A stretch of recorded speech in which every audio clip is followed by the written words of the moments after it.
Bonjour, PSF 211, méthode de recherche en psychologie. On va continuer notre parcours à travers, en fait, on parlait des mesures auto-rapportées et de différents problèmes. On a parlé de différents formats d'abord, mais de différents problèmes aussi. Questions doubles, questions de négation et ainsi de suite. Et là, on va parler de certains enjeux par rapport à l'ordre de présentation de ces items-là. Parce que non seulement c'est la formulation des items, mais c'est aussi l'ordre dans lequel les items sont présentés, l'ordre dans lequel les questions sont posées, qui peut influencer l'exactitude des réponses. Parce que les réponses aux items précédents peuvent modifier la manière dont vous allez interpréter les items suivants. Un bon exemple de ça. Imaginons que je pose la question: en quelle mesure considérez-vous que l'activité physique est importante pour le bon développement des enfants? Puis je mets par exemple 1 à 5, 1 pas du tout, 5 complètement. OK? Ou énormément. OK? Je vous demande de répondre à ça, de 1 à 5, puis ensuite je vous pose la question suivante. Combien d'heures par jour vos enfants jouent-ils? Puis c'est une question genre ouverte dans ce cas-ci. Bien, comment vous interprétez jouent-ils? Vous allez probablement interpréter joue-t-il, vous allez probablement interpréter joue euh, en pensant à des jeux physiques, de l'activité physique. Jouer dehors, courir, tu sais. Bon, et si à la place, j'avais la question suivante. Là, ça dit 3, mais imaginons que c'est un autre 1. En quelle mesure considérez-vous que les jeux vidéo sont nuisibles au développement des enfants? De 1 à 5, 1 pas du tout, 5 complètement nuisible, par exemple. Et là, je vous demande, combien d'heures par jour vos enfants jouent-ils? Question ouverte. Comment vous allez interpréter cette question-là? Bien, il y a des bonnes chances que vous allez l'interpréter en pensant à des activités de jeu qui sont plutôt des activités de jeu sur écran. Les jeux vidéo, par exemple. Et donc, ça suggère que il y a un impact de l'ordre des questions qu'il ne faut pas négliger. Maintenant, la meilleure manière de contrôler pour ce qu'on appelle un effet de l'ordre, un effet de l'ordre des questions qui pourrait venir biaiser les réponses. La meilleure manière de contrôler pour ça, c'est de préparer différentes versions du questionnaire. Et chaque version possède un ordre spécifique de questions. Et on peut administrer à des gens euh, les différentes versions. Okay? Et si les résultats de la version 1 sont différents de ceux de la version 2, ben on va vouloir rapporter différemment les résultats, séparément les résultats. Mais s'ils ne sont pas différents, on voit qu'il n'y a pas d'effet de l'ordre. Okay? Donc, comme c'était le cas quand on avait plusieurs questions, plusieurs formulations, on pouvait donner chacune des différentes formulations de la même question, puis voir si elle donnait des réponses différentes, on les présentait les résultats de manière séparée. Mais si elle donnait les mêmes réponses, on remarquait que la formulation n'avait pas d'impact. Ben ici, c'est la même chose pour l'ordre. Si je donne des questionnaires avec les mêmes questions, mais dans un ordre différent, puis que je remarque pas d'impact, ben donc que les résultats sont similaires, donc ça veut dire qu'il n'y a pas d'effet de l'ordre. On présuppose ici évidemment que la première question dans les deux versions est non influencée par l'effet de l'ordre, évidemment, et parce que c'est la première question. Bon, alors ça c'est un exemple parfait de l'effet de l'ordre. Maintenant, on va passer à autre chose. Est-ce que les données auto-rapportées sont des bonnes données en général?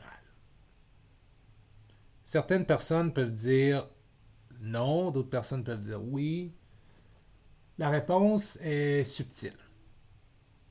Ce qu'on sait, c'est que les étudiants et les étudiantes sont souvent critiques dans le cours de méthode de recherche par rapport à l'exactitude des données auto-rapportées. Parce qu'ils se disent, oh, mais les gens peuvent mentir là-dessus, les gens peuvent pas dire la vérité, les gens peuvent pas comprendre les questions, etc., etc. Oui, tout ça, c'est vrai. C'est vrai que ces mesures-là sont parfois très problématiques. Mais parfois, elles sont assez idéales. Assez idéales. Elles sont très bonnes. Peut-être un peu fort idéal. Par exemple, les gens peuvent rapporter leur genre, leur niveau socio-économique, leur groupe ethnique, ok, sans avoir à utiliser des stratégies de mesure coûteuses pour aller mesurer chacun de ces trucs-là.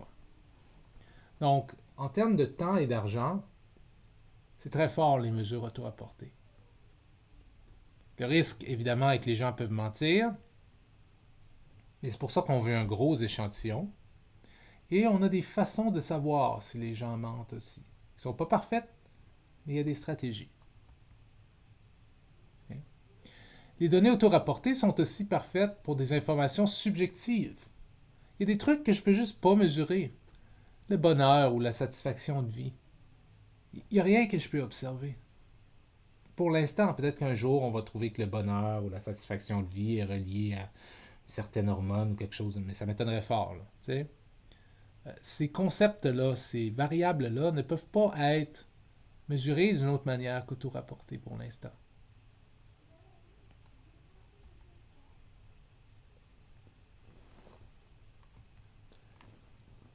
Dans certains cas, c'est même les seules données possibles.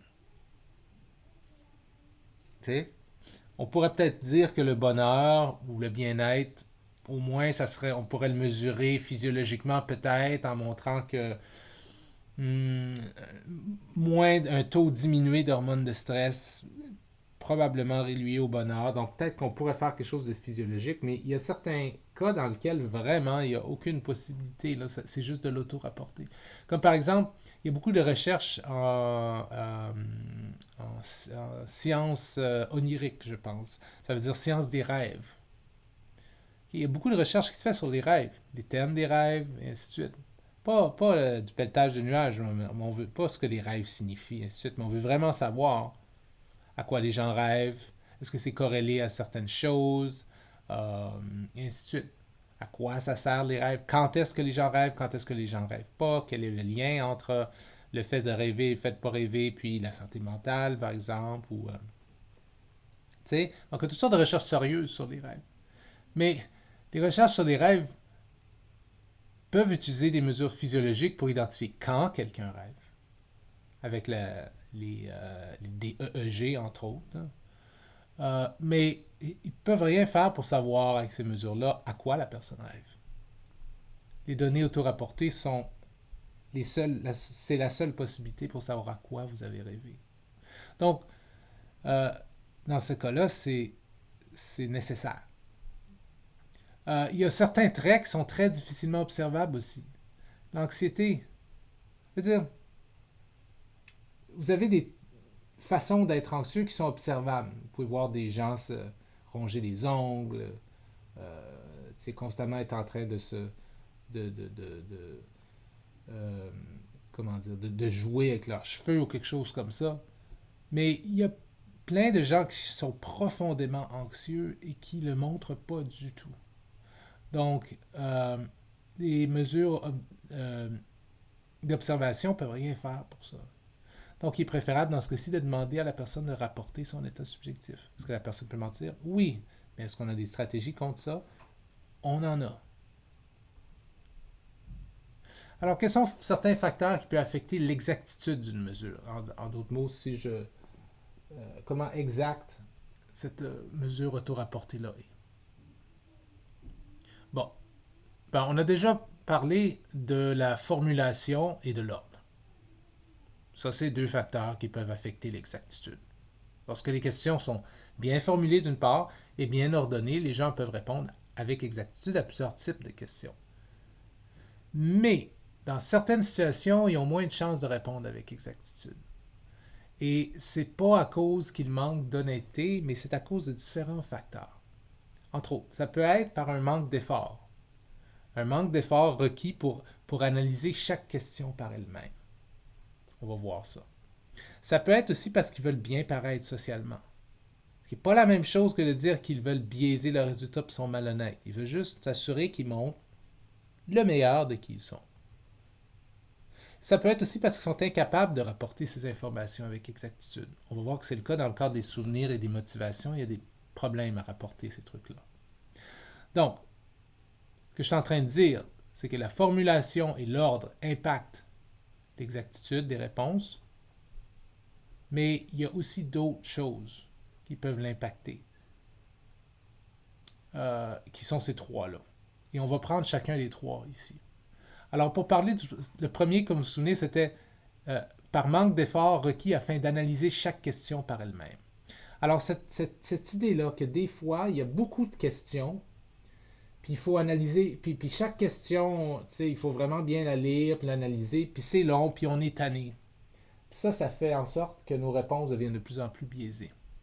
Et ce qu'on a tendance à faire, les recherches suggèrent, c'est qu'on a tendance à faire du regroupement d'items quand on se trouve dans cette situation-là, en tant que répondant. Je ne sais pas si ça vous est déjà arrivé, là. Vous répondez à un questionnaire en ligne, par exemple. Là. Puis là, vous pensez, ça doit être bientôt fini, là, parce que je suis tanné, là. Puis là, vous regardez, il reste combien de questions? Là, il reste 20 questions. Là, vous dites, ça, c'est 20 questions. Puis là, vous commencez à répondre plus rapidement. Oui, non, 5, 7, 5, 5, 6, 5. Pas nécessairement être malhonnête. Vous n'êtes pas nécessairement malhonnête. C'est juste que vous commencez à les lire de plus en plus rapidement et y répondre de plus en plus automatiquement et rapidement. C'est ce qu'on appelle le regroupement d'items. Donc, les répondants ont parfois tendance à regrouper différents items ensemble dans leur tête, si on veut, et y répondre de manière identique. Ça veut dire que, disons que vous avez répondu aux questions 1 à 15 d'une manière attentionnée, mais là quand vous voyez qu'il reste 20 autres questions, 20 autres questions, là, vous êtes tanné, puis vous commencez à répondre à ces 20-là différemment que vous avez répondu aux 15. Dans la manière où dans le sens où ce bloc de 20-là, vous passez à travers là, super rapidement. Oui, non, 5, 5, 7, 5, 5. Et ça ne veut pas dire que vous êtes malhonnête, encore une fois, mais c'est juste que vous traitez ces 20 dernières questions-là différemment que les 15 premières, par exemple. Pour économiser du temps et de l'effort, ce sur quoi on ne peut pas vous blâmer parce que tous les êtres humains essayent d'économiser du temps et de l'effort. Okay? Ça arrive surtout vers la fin d'un long questionnaire. Donc, à la fin d'un long questionnaire, plutôt que penser à chaque question individuellement, les gens ont tendance souvent à répondre à une série d'items positivement, négativement ou avec neutralité. 5, 5, 5, 5, 5. Disons sur une échelle qui est 1 à 10, par exemple. Tu sais, ou positivement ou négativement. Mais bref, ils traitent ce groupe final de questions-là un peu de la même manière. Et ça, ce que ça fait, c'est que ça diminue la validité de construit, évidemment. Parce que les répondants ne donnent pas de l'information qui est tout à fait exacte. Je parlais de neutralité, de négativité ou de positivité, mais un truc qui a été observé entre autres par la recherche, c'est justement l'aspect positif. Là. Il semble y avoir un lien entre le regroupement d'items et le biais positif. Le regroupement d'items est souvent observé avec un biais positif chez les gens. Les gens ont souvent tendance à répondre à l'affirmative de manière automatique, sans réfléchir précisément à chaque question. C'est comme s'ils vont traiter chacune des questions de manière un peu plus affirmative, si on veut. Et ça menace évidemment la validité de construit, parce qu'on ne mesure pas les attitudes réelles des répondants dans ce cas-ci, mais on mesure plutôt leur tendance à dire oui, leur manque de motivation à penser de manière approfondie pour chaque item. Okay? Donc, ce biais positif-là est présent. Bon. Est-ce qu'il y a quelque chose qu'on peut faire par rapport à ça? Il y a des stratégies. Est-ce qu'elles sont parfaites? Non. Mais il y a des stratégies. Comment est-ce qu'on peut distinguer entre un biais positif, ça veut dire la tendance de la personne à toujours répondre positivement, et quelqu'un qui est réellement d'accord avec tous les items? Okay? Parce que c'est ça la question. Ça se peut que quelqu'un qui a répondu positivement aux 20 dernières questions, il soit réellement d'accord avec les 20 derniers items. Ça se peut. Ça se peut aussi qu'il soit dans un état d'esprit là, où il est rentré dans le regroupement d'items. Il est tanné, là, puis là, son biais positif rentre, puis oui, bien, et ainsi de suite. Ben, comment différencier entre les deux? Ben, la meilleure manière, c'est d'utiliser des items renversés, ou en anglais reverse coding, ou reverse coded, ou reverse scored items. Alors, ces items-là sont des items qui sont présentés d'une certaine formulés d'une certaine manière, que si vous êtes très d'accord, il ne faut pas mettre 5, il faut mettre 1. Alors que tous les autres items, si vous étiez très d'accord, il fallait mettre 5. Celui-là, Si vous êtes très d'accord, il faut mettre 1, pas 5. Et c'est là où on va voir si les gens font 5, 5, 5, 5, 1, 5, 5, 5, 5, ça veut dire que vraiment, ça suggère que oui, en effet, ils traitent bien les questions, ils lisent bien les questions, et en effet, ils sont vraiment en accord avec tout ça. Mais si quelqu'un a plein, et disons que vous avez un groupe de 20 questions, et dans ce groupe de 20 questions-là, il y a 10 questions où vous indiquez comment positif vous êtes en mettant... toutes les échelles sont de 1 à 5, OK? Pour ces 10 questions-là. Pour ces 20 questions-là. Bon, je recommence. 20 questions, 10 questions qui vont de 1 à 5, puis si vous êtes très positif par rapport à chacune des questions, vous mettez 5. Puis les autres questions, les autres 10 questions qui sont reverse coded, ça veut dire que si vous êtes très positif par rapport à ce qui est dit dans la question, vous devez mettre 1 et non pas 5. Ben, si vous voyez que la personne met 5, 5, 5 aux 10 premières questions, puis ensuite 5, 5, 5, 5 aux 10 dernières questions, ben, il est fort possible que c'est juste un biais positif. Mais si la personne fait 5, 5, 5, 5, 5, 5 aux premières, aux 10 premières, puis ensuite 1, 1, 1, 1 aux 10 dernières, il y a des bonnes chances qu'en effet la personne est réellement positive par rapport à ça. Puis si vous voyez 1, 1, 1, 1, 1 pour les 10 premières questions, puis 1, 1, 1, 1, 1 pour les 10 dernières questions, il y a des bonnes chances que la personne ait un biais négatif dans ce cas-ci. Donc, mon emploi est motivant. 1, 2, 3, 4, 5. Les gens avec lesquels je travaille sont intéressants. 1, 2, 3, 4, 5. Imaginons que 1 à 5 est égal à... donc pour dire oui, absolument, j'aime mon emploi ici, là, ça serait 5. Pour dire oui, absolument, j'aime les gens avec qui je travaille, ça serait 5. Si j'avais le choix, je préférerais pas aller travailler. Bon, les chances sont bonnes que si vous avez dit 5 et 5 aux deux premiers items, vous devriez avoir, disons, soit 1 ou 2 au troisième item. Si vous mettez 5 au troisième item, c'est bizarre. Ça indique la possibilité que vous êtes juste en train de répondre de manière à l'affirmative, simplement, parce que c'est un biais. Quelqu'un m'a déjà dit que c'était un exemple qui était de moyenne qualité, parce qu'il est quand même possible d'aimer son emploi, d'aimer les gens à son emploi, mais de préférer ne pas aller travailler. OK, d'accord. Mais vous comprenez le principe. Okay? Le troisième ici est un item scoré un item renversé, dans le sens où si vous avez dit 5 aux deux premiers, vous devriez dire 1, généralement, au troisième. Donc ça, c'est un exemple. Donc cette stratégie-là d'utiliser des items renversés est intéressante parce qu'on ralentit aussi les répondants. Okay? Parce que quand vous lisez ça, vous vous rendez compte, oh attends, là je ne peux pas mettre 5, ça n'a pas de sens. Non, non, non, si j'aime mon travail dans ce cas-ci, je préférais y aller, il faut que je mette 1. Pour démontrer que c'est pas vrai que je préférais pas aller travailler. Donc ça ralentit les répondants et ça les force à réfléchir aux items, ce qui est bien. Parce que le problème du regroupement d'items, c'est que les gens réfléchissent plus. Ils réfléchissent plus, ils font juste passer à travers. Okay? Mais, vous l'avez peut-être remarqué, ces items renversés-là sont dangereux aussi parfois parce que, faut faire attention, parce que parfois elles impliquent des questions négatives qui requiert de la prudence de la part des chercheurs pour qu'elle soit bien rédigée, formulée, afin de ne pas être mélangeante, si on veut. Okay? Donc, ce n'est pas du tout vrai que je préfère ne pas aller travailler.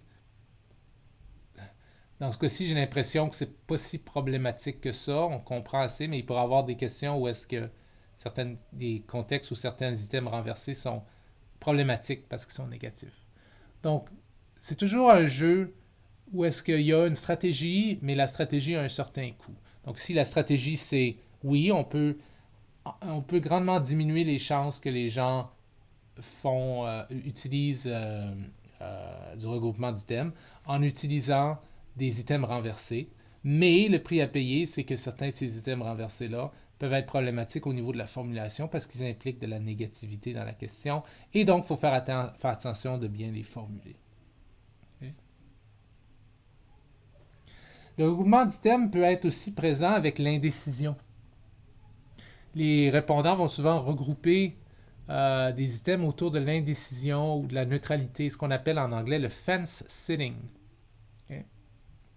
Si vous avez une échelle de 0 à 10 dans un formulaire, vous avez peut-être déjà remarqué, surtout sur plein d'items, là, vous avez peut-être déjà remarqué que vous avez tendance à dire, ben 5, 5, comme oui et non, 5, 5, 5, 5, 5. OK. Et ça, on remarque souvent ça dans le cadre de questions socialement controversées ou sensibles, où les gens disent, ben, je ne veux pas montrer que je suis telle affaire, mais, mais je veux quand même montrer que je ne suis pas telle affaire non plus, donc 5, en plein au milieu, par exemple. Et cette tendance-là diminue la validité de construit, évidemment, parce qu'elle donne l'impression que les répondants n'ont pas d'opinion. Maintenant, il est possible que les gens qui ont répondu à 10 questions d'opinion controversées, par exemple, qui sont toutes sur 1 à 10, qui ont mis 5 partout, parce que réellement, ils n'ont pas d'opinion sur un sujet, qui sont réellement ambivalents. C'est comme au niveau de l'avortement. Il est possible que des gens de 1 à 10, c'est possible que les gens disent, ben 5. D'un côté, je trouve que c'est le choix des femmes et ça ne devrait pas être illégal. De l'autre côté, je comprends aussi les gens qui disent que c'est une vie humaine, fait que 5 par exemple. Tu sais? Et ça, c'est juste un exemple. Là. On pourrait prendre d'autres sujets controversés comme ça. Donc, il est possible que les gens soient réellement ambivalents. Mais c'est difficile de savoir, est-ce que les gens sont réellement ambivalents ou c'est juste parce que ils sont tannés et donc ils mettent du 5 partout. Okay? Si c'est réellement parce qu'ils sont ambivalents, leur choix de réponse est valide et la mesure est une certaine validité. Okay? Si c'est à cause d'un regroupement d'items, ça a moins de validité. On peut pas. Mais la question, c'est comment interpréter ces 5-là partout. Okay? Donc, des fois, il est difficile de départager entre ceux qui ne souhaitent pas révéler leur opinion et ceux qui sont réellement ambivalents. Qu'est-ce qu'on peut faire pour essayer de régler ça? Ben encore là, il y a certaines stratégies, mais elles ont toujours un prix à payer. Un coût, si on veut. Les chercheurs peuvent entre autres forcer les répondants à prendre un côté ou l'autre. En faisant quoi? Ben en enlevant l'option du milieu, l'option neutre. Regardez ces deux formats. Okay? Je prends quelque chose de très controversé ici. Le mouvement MeToo va parfois trop loin dans la manière dont il traite les hommes. 1. Complètement en désaccord. 5. Complètement d'accord. Ben, si vous n'avez pas d'opinion, vous allez mettre 3. Dites, mais j'en connais pas assez sur le mouvement MeToo, donc je vais mettre 3 par exemple. Ou vous pourriez dire, ouais, je ne veux pas nécessairement me prononcer là-dessus parce que je ne veux pas passer pour un sexiste ou je ne veux pas passer par... Bon, 3 par exemple. Okay? Mais là, mais donc là, dans le premier cas, c'est valide parce que la personne dit j'ai pas assez de connaissances là-dessus. Dans le deuxième cas, le 3 reflète simplement le fait que la personne ne veut pas nécessairement passer pour quelque chose de socialement négatif. Et donc la personne va mettre 3. Mais qu'est-ce qui arrive si je fais ça ici? 1, 2, 3, 4. Bien, vous remarquerez qu'à 1, 2, 3, 4, il n'y a pas de point milieu. Donc, soit la personne est du côté des accords ou la personne est du côté d'accord. Peut-être pas complètement désaccord, complètement d'accord. Mais bref, je force la personne à faire ça. Bon, ça va aider dans le cas où la personne avait mis 3 juste pour éviter de dire quelque chose, de donner une mauvaise impression. Mais chez la personne qui était honnête dans le fait où elle disait j'ai pas assez de connaissances par rapport à ça, donc je vais mettre 3 neutres, je sais pas. J'ai vu des cas où ça a été mal utilisé pour causer du dommage à la carrière de certains hommes, mais j'ai aussi vu des cas où ça a été utilisé pour vraiment avancer la cause des femmes d'une manière juste et équitable et correcte. Et donc, je sais pas, j'en connais pas assez, 3. Mais dans ce cas-ci, cette personne-là va être frustrée de devoir répondre à la deuxième version de la question. Là. Donc, ça, c'est le prix à payer un petit peu par rapport à ça. Okay? Comme je dis, les répondants qui ont vraiment une attitude neutre ou ambivalente par rapport au sujet, ils sont forcés d'adopter une réponse qui ne représente pas leur opinion réelle. Donc, il faut utiliser cette stratégie-là avec prudence encore.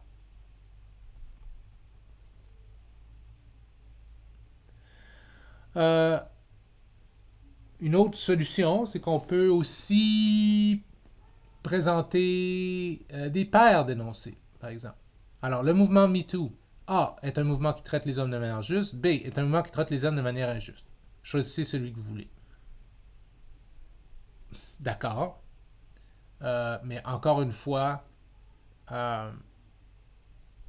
quelqu'un qui est ambivalent se retrouve vraiment dans l'incapacité de répondre à cette question-là. Donc, il faut faire attention.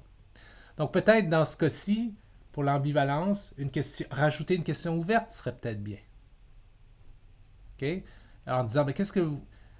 si vous êtes ambivalent par rapport à ça, sur quoi êtes-vous ambivalent? Puis là, laisser un espace où la personne peut répondre. Mais d'un côté, j'ai vu des mauvais cas, de l'autre côté, j'ai vu des bons cas, puis j'ai l'impression que moi, j'ai pas assez d'expérience personnelle pour dire quelque chose qui est valide par rapport à ça. C'est pour ça que j'ai mis 5. OK. OK, donc, dans ce cas-ci, des items ouverts seraient probablement importants. Si vous faites un sondage téléphonique, vous pouvez aussi accepter la réponse « je ne sais pas », mais seulement si le ou la répondant l'offre de lui-même. Parce que si vous commencez à offrir du « je ne sais pas », vous allez obtenir tout un paquet. Le « je ne sais pas » va devenir le nouveau 5, là, le point milieu entre 1 et 10. Donc ça, c'est des stratégies. C'est des stratégies pour voyons. Le seul mot que j'ai en tête, c'est pour dealer. Je vais dire, pour dealer avec le regroupement d'items, soit par biais positif, soit par indécision. Bon, alors, j'avais dit que, je vais retourner en arrière pour vous montrer, j'avais dit que les facteurs qui... je suis allé trop loin. OK. Donc, on vient de voir un facteur qui impacte l'exactitude, c'est par manque d'efforts requis afin d'analyser chaque version par elle-même. Okay? Donc ça, c'est l'aspect justement du regroupement, où on n'analyse plus chaque question par elle-même, et on les regroupe en un groupe, puis on fait 5, 5, 5, ou 10, 10, ou oui, oui, ou non, non, ou ainsi de suite. Okay? Puis on a peut-être parlé aussi un petit peu du deuxième, et on va en parler plus maintenant. Maintenant, on va voir un des trucs qui peut biaiser l'exactitude, c'est parce que les participants veulent bien paraître socialement. Okay? Donc, je retourne à où j'étais. On parle ici de désirabilité sociale. Okay? Et ça, c'est le concept qui dit que la plupart des gens souhaitent bien paraître aux yeux des autres. Vous voulez bien paraître aux yeux des autres, je veux bien paraître aux yeux des autres. On est non seulement socialement conditionné, mais en plus, je crois, biologiquement évolué, ou programmé, si on veut, par la nature, pour porter très attention au fait que les autres nous estiment d'une bonne manière ou d'une mauvaise manière. Et on veut être bien estimé par les autres. Cette tendance-là modifie les réponses à certains systèmes parfois, puis elle peut impacter la validité de construit du sondage. C'est la désirabilité sociale. Okay? Elle peut émerger si les répondants sont gênés, sont embarrassés ou sont inquiets de partager une opinion non populaire. Mais on peut aussi retrouver un phénomène similaire, moins fréquent, mais qui est l'inverse, l'indésirabilité sociale. Où là, le but, c'est que la personne essaie de se faire paraître comme le moins désirable socialement possible. Okay? Pensez à quelqu'un qui voudrait montrer qu'il est vraiment tough, puis qu'il peut être violent, puis il faut pas que vous... il faut pas que vous jouez avec lui ou avec elle, parce que c'est une personne qui peut vraiment... la personne va pas prendre vos jeux. Là, donc, des fois, les gens veulent se montrer comme socialement forts, indésirables, potentiellement agressifs. Mais généralement, c'est de l'autre bord. C'est la désirabilité sociale. Ce biais de désirabilité sociale-là, il peut être diminué en mentionnant aux répondants que le sondage ou le questionnaire est complètement anonyme. Si vous dites, regardez, ce sondage-là a des questions controversées sur, je sais pas moi, sur le racisme, sur le mouvement MeToo, sur telle affaire, OK? On veut juste vous laisser savoir que les questions, non seulement c'est anonyme, donc vous n'avez pas à mettre votre nom, votre adresse à nulle part, en plus c'est complètement confidentiel. OK? Donc, dans ce cas-ci, on peut diminuer cette tendance des gens de dire, ouf, est-ce que j'allais pas vraiment dire ce que je pense vraiment? Est-ce que je veux pas mal paraître? Mais là, si c'est complètement anonyme, peut-être la personne peut relaxer un petit peu plus et dire un petit peu plus ce qu'elle pense réellement. C'est ce qu'on veut savoir. Right? On veut savoir qu'est-ce que les personnes pensent réellement. Il n'y a pas de jugement de valeur en recherche, en science. Okay? Si vous faites la recherche sur les attitudes racistes, vous voulez que les personnes racistes répondent, se montrent comme racistes sur vos sondages. Okay?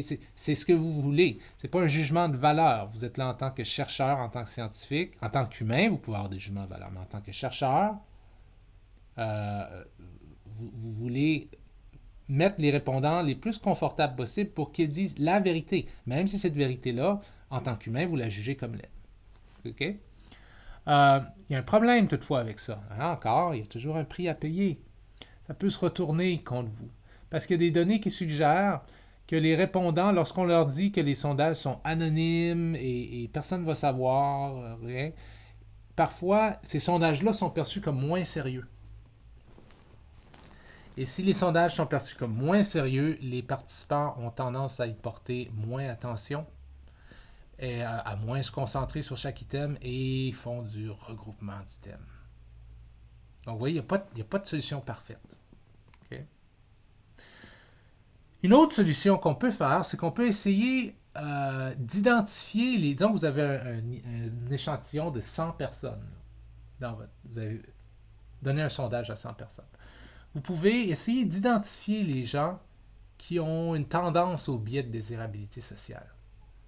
Et si vous trouvez, je ne sais pas moi, que 5 personnes sur ces 100 personnes-là ont une forte tendance au biais de désirabilité sociale, vous pouvez simplement annuler leur réponse. Ou, je ne devrais pas dire ça. La meilleure chose à faire, ce ne serait pas nécessairement d'annuler leur réponse, mais quand vous présentez vos résultats, de présenter les résultats avec ces 5 personnes-là, et ensuite de les représenter sans ces 5 personnes-là.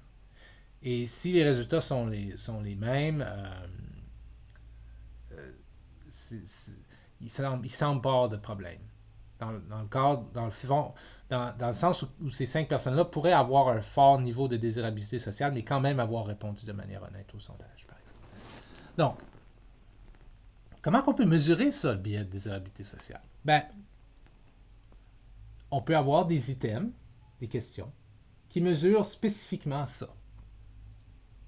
Imaginez, regardez ces items-là, par exemple. Mes manières à table à la maison sont aussi bonnes que celles au restaurant. Je ne perds jamais patience avec mes enfants. Et imaginons que c'est du 1 à 5. 1, c'est pas du tout moi. 5, c'est complètement moi. Okay?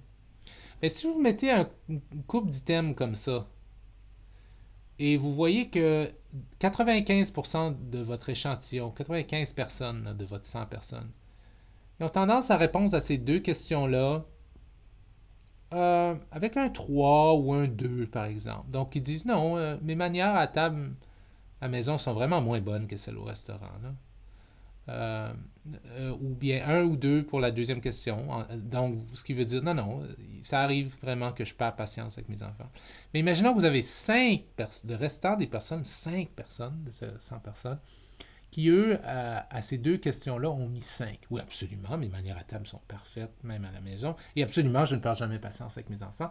Mais là, ça vous met la puce à l'oreille que peut-être ces personnes-là sont juste en train d'utiliser le sondage dans le but de se montrer plus vertueuses qu'elles ne sont réellement. Et donc, vous pourriez dire qu'est-ce qu'on fait avec ces 5 personnes-là. Peut-être qu'on devrait traiter leurs données à part pour voir si elles sont différentes que les autres. Évidemment, ça, c'est juste 2 questions. Pour mesurer la désirabilité sociale, il pourrait y en avoir une dizaine. T'sais. Une bonne mesure de la désirabilité sociale. Mais souvenez-vous, il est possible, il existe des gens presque parfaits. Là. En tout cas, il existe des gens plus parfaits que vous et moi. Hein? Et donc, il est possible qu'il y ait des gens qui aient des manières qui sont aussi bonnes à table, à la maison qu'au restaurant. Et il est possible qu'il y ait des gens qui ne perdent jamais patience avec leurs enfants. Ça ne veut pas dire que c'est de la désirabilité sociale. Mais il y a des bonnes chances que ce soit. Et vous feriez bien, en ayant identifié ces 5 personnes-là, de traiter leurs données, de traiter les résultats avec eux et ensuite sans eux et voir s'il y a une différence. T'sais. Donc, c'est une stratégie pour essayer de de gérer ce problème de la désirabilité sociale.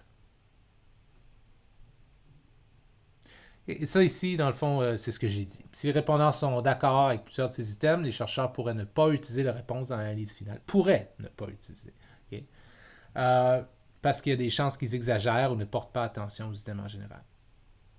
Une autre stratégie aussi, mais qui est extrêmement coûteuse, mais qui peut être faite parfois, c'est que les chercheurs pourraient aussi demander aux amis des répondants de juger ces répondants par rapport à leur niveau de désirabilité sociale. Est-ce que cette personne-là tente toujours de montrer qu'elle est bonne? Est-ce que tu penses qu'elle dirait la vérité? Mais là, vous introduisez un autre biais qui est toutes sortes de biais qui sont présents chez l'ami de la personne, qui, lui, soit veut faire bien paraître son ami, ou veut faire mal paraître son ami, ou, tu sais, donc, on ne peut pas s'en sortir.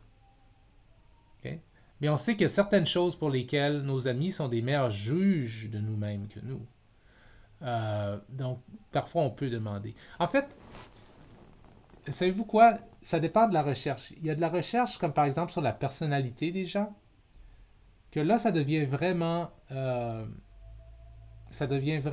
intéressant parfois de demander aux autres. Donc, je peux mesurer votre personnalité d'une manière auto-rapportée avec un test de personnalité, mais ça vaut la peine parfois de demander à vos parents ou à vos amis ou à votre blonde ou à votre mari ou peu importe. Comment tu sais, quel genre de personnalité cette personne-là a, là. Et on voit s'il y a une certaine corrélation entre ce que les autres ont dit de vous et ce que vous dites de vous-même. Dans ce domaine-là, c'est intéressant. Dans d'autres domaines, peut-être moins. Bon. On a vu, je ne retournerai pas à ma première slide du départ, là, mais on avait vu que le regroupement d'items est un problème. On a vu que la désirabilité sociale est un problème. Puis un troisième facteur qui affectait l'exactitude des réponses, c'était le fait que parfois, on a de la difficulté au niveau de notre capacité à répondre aux questions. Littéralement, on n'arrive pas à répondre bien à ces questions-là, pas par désirabilité sociale, pas parce qu'on est fatigué, pas parce qu'on est tanné puis on veut juste répondre rapidement, mais vraiment parce que on a un cerveau qui a de la difficulté à se souvenir de trucs comme ça. On a des bonnes raisons de croire que les répondants ont de la difficulté à rapporter certaines formes d'informations avec exactitude. Et entre autres, c'est particulièrement vrai ça pour identifier la source de leur comportement. Donc, qu'est-ce qui vous a fait faire tel comportement? Pourquoi faites-vous telle affaire? Donc, votre motivation, la source, l'origine de vos comportements. Et aussi, des souvenirs. Les gens ont difficulté à bien identifier la raison pour laquelle ils font des choses et ils ont aussi de la difficulté à se souvenir d'événements passés de manière purement objective et détaillée.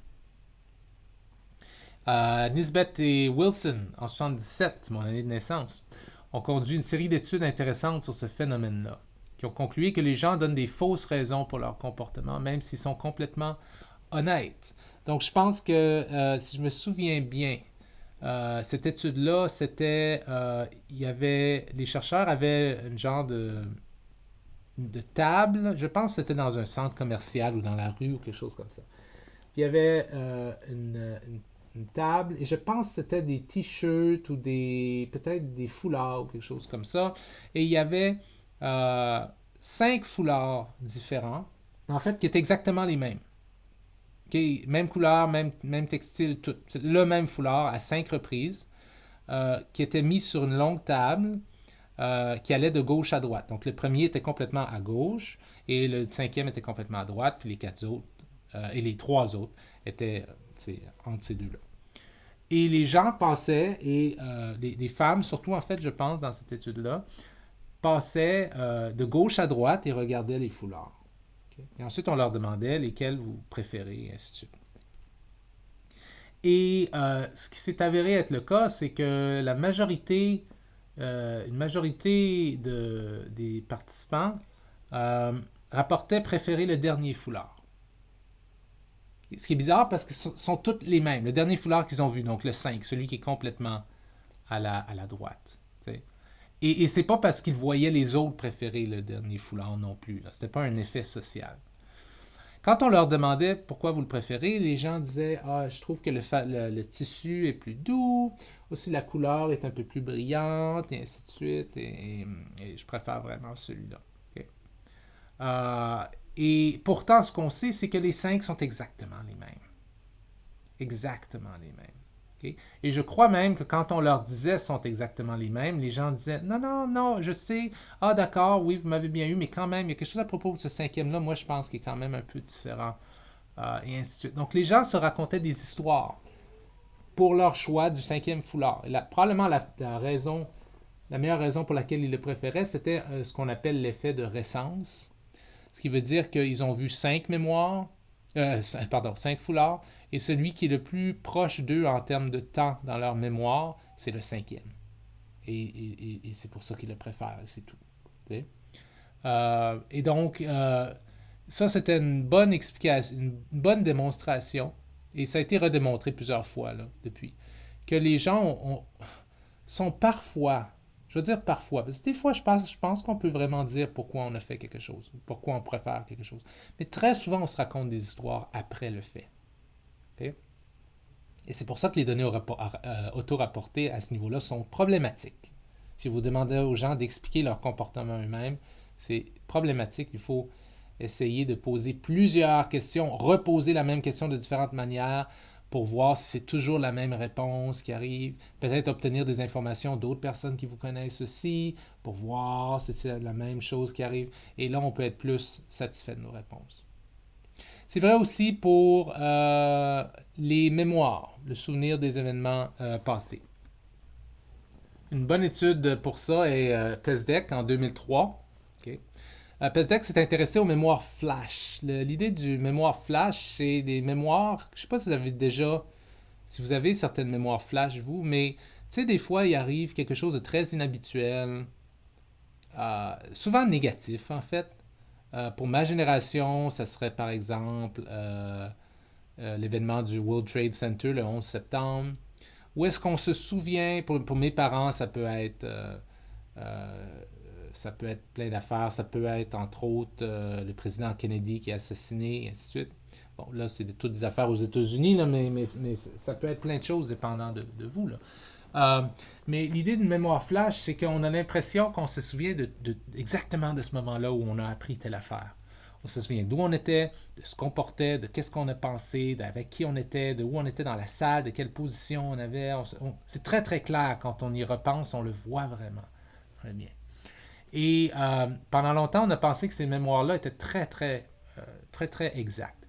Et PESDEC en 2003 a fait une recherche là-dessus. Donc, c'est une recherche intéressante parce que c'est le genre de recherche qui attend qu'il y ait un événement terrible qui arrive. Puis tout de suite, une fois que l'événement terrible est arrivé, comme par exemple un attentat terroriste, on pose des questions aux gens. Tout de suite après. Qu'est-ce que vous vous souvenez de cet attentat-là, par exemple? On leur pose des questions tout de suite après que ça soit arrivé. Puis là, ensuite, on revient 1 an plus tard. Puis on leur pose des questions par rapport à ce dont ils se souviennent. Okay. Et PESDEC a remarqué que quelque chose comme 73% des participants dans son étude avaient des mémoires au temps 2, là, je veux dire 1 an plus tard, qui avaient des sérieux problèmes d'exactitude.